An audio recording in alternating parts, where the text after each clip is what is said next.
Ons het load shedding leer ken. Nou leer ons 'n nuwe woord, water shedding. Eers was dit die ligte, nou is dit die kraan. Reservoirs is onder druk, toevoer wat beperk word en in sekere metros verdwyn tot rondom 40% van die water voordat ooit by jou huis uitkom. Dis amper soos 'n bakkie met 'n lek in die brandstoftank. Jy ry, maar jy kom nie waar jy moet nie. Is daar nie meer water nie of mors ons dit? Celia Brink, voormalige burgemeester van Tshwane, sit hier reg langs my. Hy het van binne af gesien hoe 'n stad se waterstelsel regtig werk en waar dit begin sukkel. Kom ons praat daaroor, voor ons almal weer begin raai. Water shedding, wat gebeur regtig? Welkom Celia. Kom ons begin eenvoudig. Voor mense begin opinies rondgooi, wat is water shedding? Wat kan die publiek verstaan onder dit? Is dit maar baie dieselfde as load shedding? Sit ons in daai selfde kategorie? Dis dieselfde beginsel. So beurtkrag, load shedding, is wanneer die verskaffer van elektrisiteit nie genoeg van daai diens het om aan die aanvraag te voldoen nie. En dan vat jy die diens weg by sommige van jou verbruikers, sodat ander verbruikers dit kan hê en dit word om die beurt gedoen. So water shedding, beurtwater kan mens nou maar sê, Ja. is baie dieselfde beginsel. Daar is net 1 of 2 verskille, in die sin dat beurtkrag is baie gereguleer. Jy kan 'n skedule sien, daar is regulasies, jy weet wanneer die krag afgaan en jy weet hoe om jou lewe rondom dit te beplan. Genadiglik het ons nie nou baie daarvan. Ja. Maar beurtwater is meer van 'n krisisbestuurmateriaal en dit word volgens die diskresie van die waterraad gebruik. Ja. En hulle throttle letterlik een stelsel sodat 'n ander stelsel kan water hê. Die ander verskil is ook beurtkrag, die krag gaan onmiddellik af. Beurtwater, dit vat 'n tydjie vir 'n stelsel om leeg te loop en wat ook waar is, dit vat ook 'n tydjie vir 'n stelsel om weer vol te raak. So dis baie moeiliker om jou lewe te reël volgens beurtwater. So 'n stelsel gaan vir my baie moeilik. Ek weet ons het nou begin gewoond raak aan beurtkrag, jy weet, in 'n mate en ons het panele op die dakke begin kry, solar systems so goed. Wat is gaan mense nou meer boorgat gedrewe raak? Dit is vir my nou want soos jy sê, ons gaan nie op daai skedule kan inpas nie. Krag gaan onmiddellik af, maar ek weet hier met die gebouery in die ooste as 'n pyp raak geslaan word, is dit 'n absolute slep. So nou is beurtkrag nou, jy weet, gaan gebeur. Dis eintlik fisies onmoontlik om op 'n tight schedule dit te kan run. Ja. Kyk, baie mense sit JoJo tanks in, baie mense sink boorgate. Natuurlik is boorgatwater nie oral beskikbaar nie en in sommige plekke is boorgatwater gekontamineer. Jy weet, Ja. en daar's groot dele van Pretoria byvoorbeeld waar daar nog stamgrond is. Langdraps wat 'n effek het op jou watertafel. So dit is nie 100% die antwoord nie en as elke ou 'n JoJo tank het, dan gaan dit net beteken dat daar soveel meer druk is op die waterstelsel terwyl jou JoJo volloop en loop die munisipale opgaardam leeg, die reservoir leeg. Ja. So dit kan individuele huishoudings doen tydelik, maar ons het 'n groter oplossing nodig as jy kyk na die stelsel in die geheel. Ja. Beurtwater, soos jy dit nou regtelik gestel het, ervaar. Wat kan ons verwag? So kom ons kyk na hoe die stelsel werk. Dit is nie 'n stelsel waar daar een pyp loop vanuit die valdam na jou kraan toe of na suiweringswerke nie. Dit begin by die valdam en ek gebruik nou die voorbeeld van Gauteng. Die waterraad is randwater, hulle pomp daai water uit die valdam uit na 'n suiweringsaanleg. Hulle het verskillende suiweringsaanlegte en elk van hierdie lyne is 'n stelsel. En daai stelsels word in parallel met mekaar gekoppel. So as jy byvoorbeeld 'n kragonderbreking het by Mapleton, dis een stelsel wat soos meeste van Johannesburg en die weste van Pretoria bedien. As jy 'n kragonderbreking daar het of 'n pomp breek, dan beteken dit dat jou toevoer van gesuiwerde water na die munisipale opgaartank word afgesny. Ja. Die opgaartank loop leeg soos wat mense water gebruik. En dan, as jy nou praat van beurtwater, dit is wanneer randwater een stelsel, bietjie throttle, hulle draai bietjie die kraantjies toe, sodat die stelsel wat onder druk is, kan water kry. En dis belangrik om daai te verstaan, van die punt van, jy weet, die valdam tot waar die water in jou kraan is. En soos wat ek en jy nou met mekaar praat, is die valdam vol. Dit So is daar's nie wat 'n my, ja. droogteprobleem nie, maar daar's 'n ernstige waterkrisis in Johannesburg en in dele van Pretoria. Sal jy sê die probleem lê by die verspreidingsstelsel? Ja, die grootste probleem lê by die verspreidingsstelsel. Kyk, jy kry natuurlik droogtes.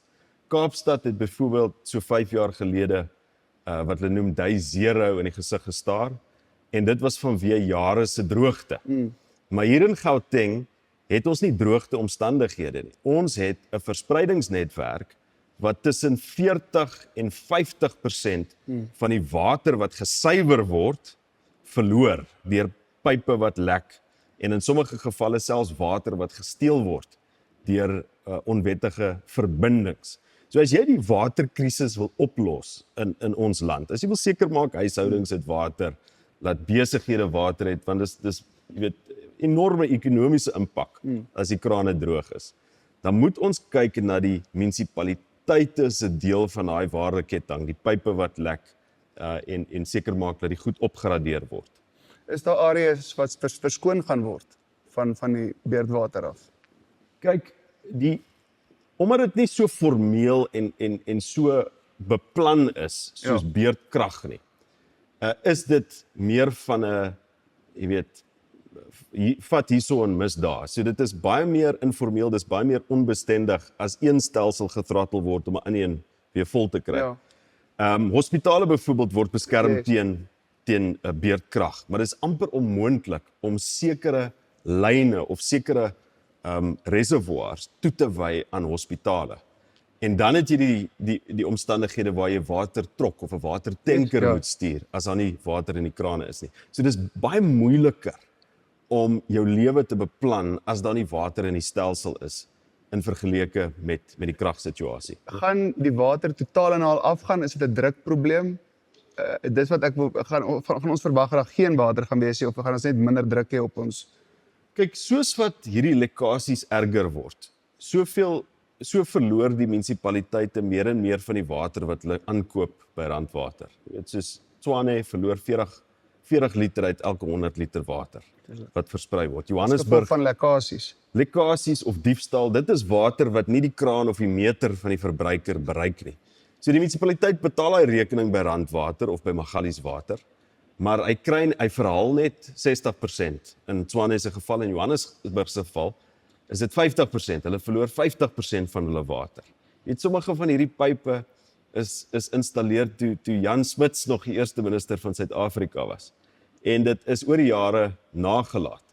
So, wat dan gebeur in jou stelsel? Enige stelsel is 'n kombinasie van invloeie en uitvloeie.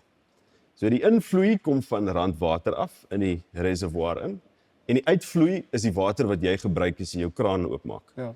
So as die druk op die invloei afneem, of as die invloei heeltemal stop, en jy hou net aan om water te gebruik, gaan daai stelsel destabiliseer, en jy mag dit nie onmiddellik besef nie, maar op 'n stadium gaan daar net nie meer water wees nie, en om daai wateropgaardam weer vol te kry, vat dae soms. Is daar 'n risikobestuur beplanning in orde, of is die ouens maar net so in die donker soos ons nou, is dit die eerste vir almal nou wat nou gebeur?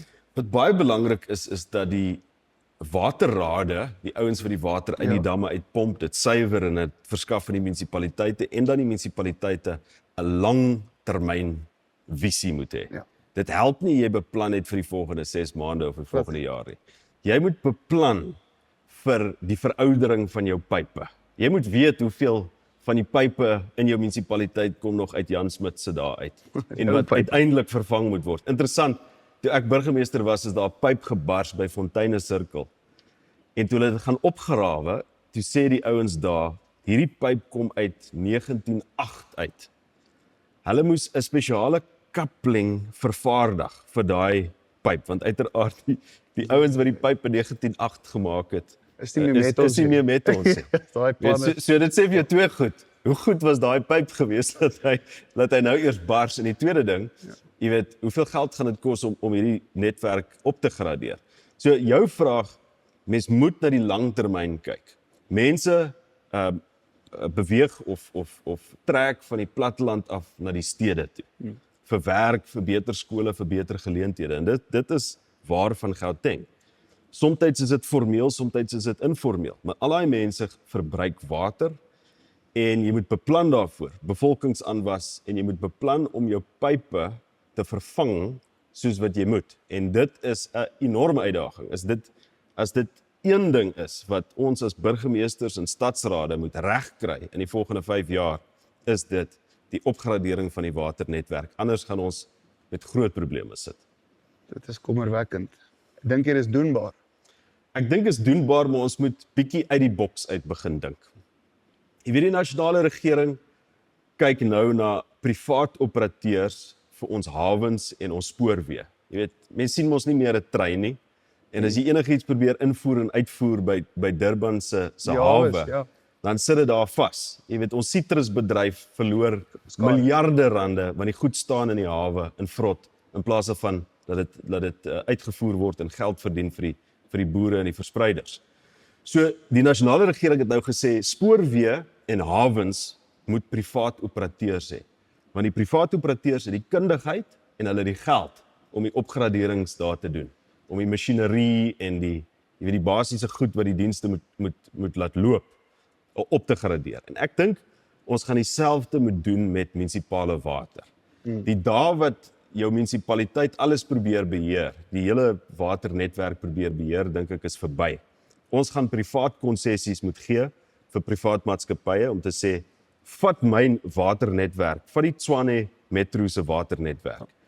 Doen dit vir 30 jaar en ontwikkel 'n plan hoe jy dit in daai tyd kan opgradeer. Dit beteken nie dit gaan 30 jaar vat om die probleme op te los nie, maar hierdie privaat belegger het dan 'n redelike wye horison. Hy het 30 jaar om geld te maak. So hy begin onmiddellik met die opgraderingswerk en jy maak geld deur hierdie lekkasies te verhoed. Want dan verminder dit die rekening die verskil tussen die rekening wat jy vir randwater betaal en wat jy verhaal van jou verbruikers. Sal jy sê privatisering is die enigste reddingspunt wat ons het op die oomblik in die land? Ja, as meeste mense praat van privatisering, dan dink hulle jy gaan iets weggee vir die privaat sektor of jy gaan dit verkoop. Die model wat ek dink gaan werk is meer soos 'n public-private partnership. Jy kry 'n maatskappy in wat 'n deskundige is op water. En dit is, jy weet, ek gee nou vir jou die leuke verduideliking van hoe die waternetwerk maar dit is baie meer kompleks. Maar dit is kompleks, jy weet, en dit verg finansiële modelle en jy het ingenieurs nodig en ongelukkig sit jou munisipaliteite met baie korrupsie, die verlies van kundigheid. So binne in die munisipaliteit is daar net nie die geld en die kundigheid om te doen wat gedoen moet word nie. En dan moet jy uitreik na die privaat sektor toe. So dis nie privatisering in die sin van jy verkoop jou pype en jou suiweringswerke en jou opgaar tanks nie. Jy gee vir 'n privaat operateur 'n 30 jaar kontrak. En jy sê, hierdie is jou verpligting, jy moet waterverliese verminder, jy moet die netwerk uitbou, jy moet seker maak dat mense hulle rekeninge betaal. Nou, jy weet, mense dink dit is dalk nou so 'n bietjie far out. Dit is nou nie iets wat al getoets is nie, maar daar is 2 privaat waterkonsessies in Suid-Afrika. Een in Nelspruit en die ander een in Ballito. En daai waterkonsessies is in 1999 gesluit vir 'n periode van 30 jaar. So dit sal teen die einde van hierdie dekade sal dit tot 'n einde kom. Maar in daai privaat konsessies het jy minder waterverliese en is jou invorderings vir waterverbruik, jy weet die betalings, is baie beter as enige ander van die jurisdiksies. So daai proefloopie is al gedoen. Die proefloopie is gedoen, maar ons sal die reëls net so bietjie moet verander om dit moontlik te maak op 'n wyeer skaal. Ek sien nie hoe ons Joburg en Pretoria se waterkrisisse gaan oplos sonder sulke private konsessies nie. Die feit dat ons moet oorweeg om privatisering as geheel eintlik in die land te doen. Ek het nou al geluister hoe Rob Hershoff ook praat en goeters. En die ding vir my is net soos, is dit nie maar 'n teken van failure of state dan nie? 100%, dis state failure. En dis die werklikheid. Baie van die werk wat ek doen en wat my DA-kollegas doen, is nie noodwendig om die staat te red nie, maar om gemeenskappe te beskerm teen die mislukking van die staat. En as jy kyk na solar op jou dak, of as jy kyk na 'n waterstelsel, dis alles maatreëls wat ons tref om aan te hou lewe in hierdie wonderlike land van ons, ten spyte van die feit dat ons 'n korrupte, onbekwame regering het, wat 20 jaar gelede nie beplan het vir die werklikhede van vandag nie. So 100%. En dit is belangrik dat ons dit erken en dat ons oop en eerlik is daaroor. Maar in ander dele van die wêreld word hierdie privaat waterkonsessies ook gebruik. So selfs in plekke waar die regering nie so korrup is, baie meer bekwaam is, waar jy meer gevestigde demokrasie het. Jy weet, soos in Parys byvoorbeeld. Parys se water word deur 'n privaat waterkonsessie bestuur. En die werklikheid is, jy weet, so oud soos wat Joburg en Pretoria se pype en stelsels is, Parys is honderde jare ouer. Hulle sit met ancient stelsels daar. En dit het hulle eie probleme, jy weet, met die ontwikkeling en dies meer. So daar is 'n erkenning reg oor die wêreld, nie net in Suid-Afrika nie, dat as jy 'n komplekse probleem wil oplos, kry die experts in, maak seker dat jy vir hulle prestasie teikens gee. Dis baie belangrik. In Londen byvoorbeeld het hulle die hele ding geprivatiseer, maar hulle het beheer verloor van die situasie en dit moet ons nie doen nie. Jy weet, die publiek en die munisipaliteit moet meer van 'n reguleerder word om op te check dat daar prestasie is. En ek dink dit gaan baie geleenthede skep. Dit gaan nie net ons lewens meer gemaklik maak nie. Dit gaan ook die omgewing skep waar meer besighede kan belê en meer beleggingssekerheid kan hê.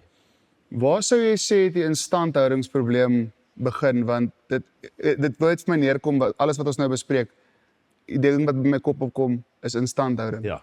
Ek dink dit is waar ons gefaal het. Instandhouding is belangrik. Gebruik die voorbeeld van jou kar.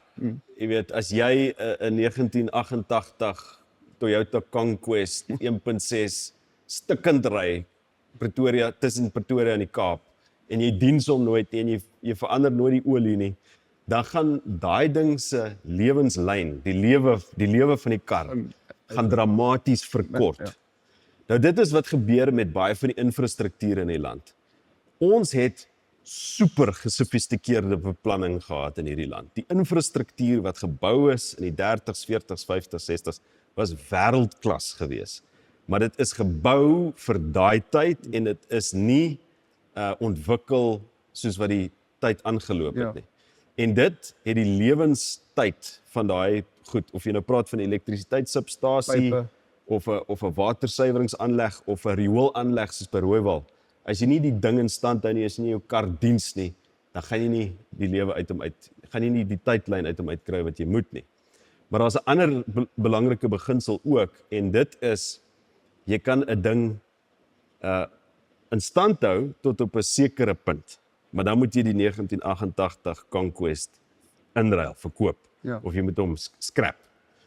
En dit is 'n belangrike punt in ons land. Daar is soveel van ons infrastruktuur, wateraanlegte, wat nie meer reggemaak kan word nie, of hulle ontwerp is so verouderd, dat dit meer sin maak om 'n nuwe ontwerp daar te stel, om iets nuuts te bou.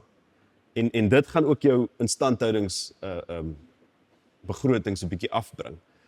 Hoekom het dit nie gebeur nie? Want vir 'n politikus is dit nie seksie om die lint te knip by 'n rioolaanleg voordat riool nie 'n probleem word nie. Dis eers nadat iets soos riool 'n probleem word wat mense skarrel. Na riool is die reward groot. Yes, exactly. Jy weet, as die dinge in die strate begin afloop, dit is wanneer politici fantasties. Die riool en sulke tipe van goed ernstig, selfs met die kragstorie. So in die 2000s, toe ons nuwe demokratiese stelsel van plaaslike regering gevestig is soveel van hierdie burgemeesters en stadsrade gefokus daarop om nuwe goed te bou, om projekte aan te kondig wat nice en flashy is. Jy weet, soos byvoorbeeld in Tshwane is daar baie geld spandeer op free wifi. En intussen is die basiese goed agterweë gelaat. So die beginsel is water, elektrisiteit, riolering is die probleme wat jy moet oplos voordat hulle krisisse veroorsaak. Want as jy dit nie doen nie, dan word die probleem baie duur. So ek dink 'n kultuur van instandhouding, en ek seker daarvan, jy het al baie van hierdie video's gekyk waar mense praat van, jy weet, kultuur en hoe sekere kulture, instandhouding nie 'n deel van nie 'n deel is nie. So, maar samelewings en demokrasie ontwikkel. Jy weet, ons as 'n land kan 'n instandhoudingskultuur vestig. Ons kan dit herbou en ons kan uit ons probleme baie nuwe geleenthede skep vir ontwikkeling en vir groei. Hoe ver dink jy is ons land van so 'n simbiotiese verhouding? Dis bitterlik moeilik om te sê, maar vanuit 'n politieke oogpunt is daar seker goed wat my optimisties maak. Jy weet, Suid-Afrika is baie gewoond aan een party regering. Voor die ANC was dit die Nasionale Party. Dit het hulle omtrent 48 jaar gevat. En ons is nou maar 30 jaar in 'n demokrasie in en alreeds begin die ANC sy oormag te verloor. So hierdie party wat alles gedomeineer het, hy het elke verkiesing gewen. Jy weet, soos wat Duitsland altyd die sokker gewen het die ANC elke verkiesing gewen. Is daai patroon nou besig om te breek en dit skep 'n bietjie chaos in plekke soos Tshwane, jy weet waar die burgemeesters kom en gaan soos wat jy onderklere, jy weet, aan en uittrek. Dis 'n bietjie chaos, maar dit is 'n goeie teken dat mense begin verander van politieke oogpunt, van wêreldbeskouing en dit skep geleenthede vir vooruitgang. Die verandering in denke, dink ek, is reeds besig om pos te vat. Hoe lank dit gaan vat, ek het nie 'n kristalbal nie, maar ek is optimisties oor die toekoms. Ons werk aan. Ons werk daaraan. Vir my wat vir my kommerwekkend is soos jy nou gepraat het oor die wifi, die geld wat op wifi spandeer word. Ons het nie wifi nodig soos wat ons water en elektrisiteit nodig het. Dit voel vir my ons fokus op goed wat jy aan die einde van 'n suksesverhaal bylas. Ons moet eers begin by die fondament. En dis vir my, ek voel daar word geld op verkeerde goeders misbruik, as ek dit reg kan stel. Julle het onlangs ook nou oor salarisverhogings het julle 'n ding aan die gang mee gehad. Ja. So die beginsel is wifi is goed en jy weet, as almal wifi het, skep dit geleenthede om te leer en vir werk aansoek te doen. Maar is dit die verpligting van 'n munisipaliteit wat nie eers die water, die krag, die vullisverwydering en riolering kan regkry nie? En die antwoord is nee. Wifi en om dit gratis beskikbaar te stel is meer 'n funksie van die nasionale regering. Weet, hierdie maatskappye word baie swaar gereguleer en baie van daai regulasies veroorsaak dat internet so duur is in hierdie land. Ja. Maar dit tersyde gestel, jy noem die salarisse. Nou daar's 'n baie belangrike beginsel hierso. Hoe meer 'n munisipaliteit spandeer op bedryfsuitgawes, met ander woorde, salarisse, kantoorspasie, dit geld wat jy betaal het vir dienste en dan sit in en uit. Hoe meer hy daarop spandeer, hoe minder kan hy spandeer op infrastruktuur, om goed in die grond te sit. Nou dit is die geld wat jy gebruik om goed in die grond te sit, substasies, rioolwerke, pype, lyne, paaie, brûe. Dis daai goed wat die standaard van jou dienste bepaal.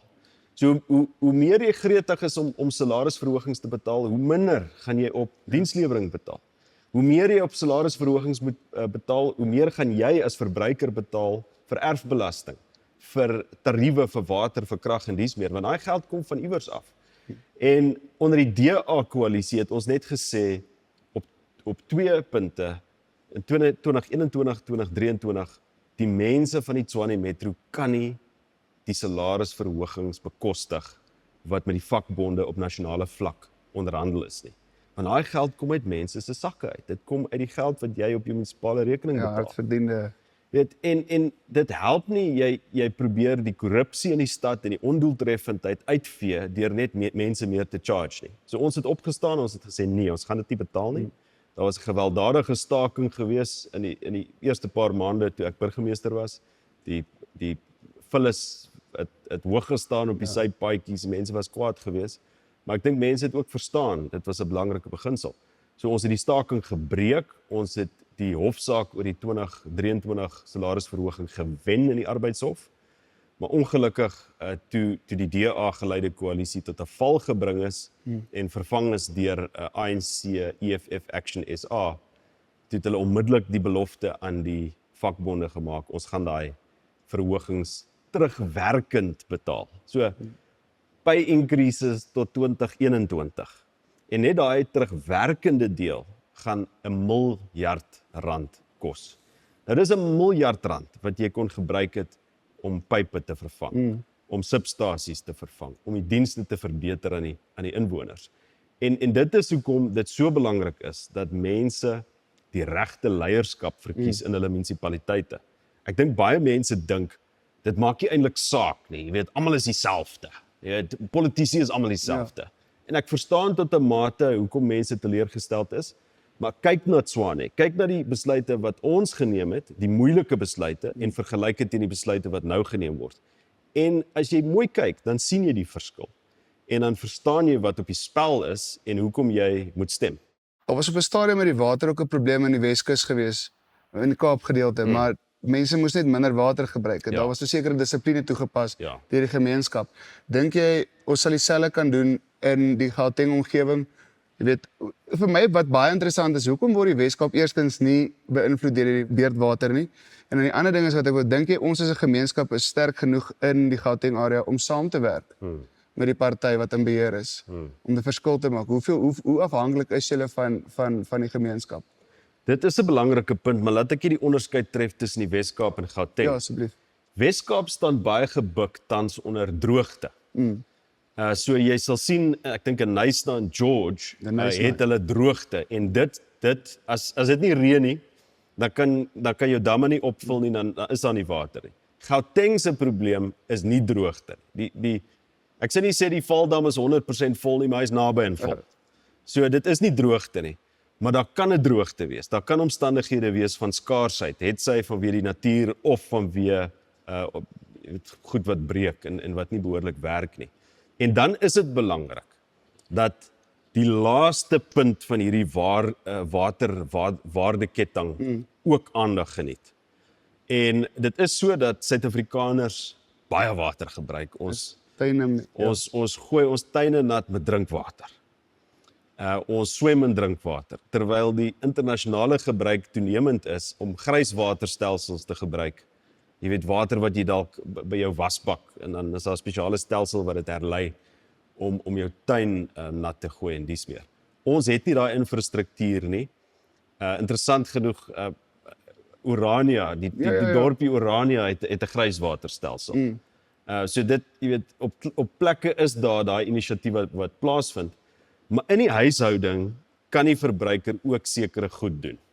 Jy weet, sit die bak in jou stort, jy weet, terwyl jy stort, sodat jy daai opvangwater kan gebruik om jou toilet te spoel of om die tuin nat te gooi. In die droogtekrisis in die Weskaap en Kaapstad, veral die Day Zero wat hulle so 5 jaar terug gehad het die stad, wat 'n baie goed regeerde stad is, op 'n intensiewe veldtog gegaan om die gedrag van verbruikers te probeer verander en beïnvloed. En jy kry nou nog ouens van die Kaap, jy weet, hulle kom hier na toe en dan stort hulle, en dan hoor hulle sit die stort af, en nou gaan die stort weer aan.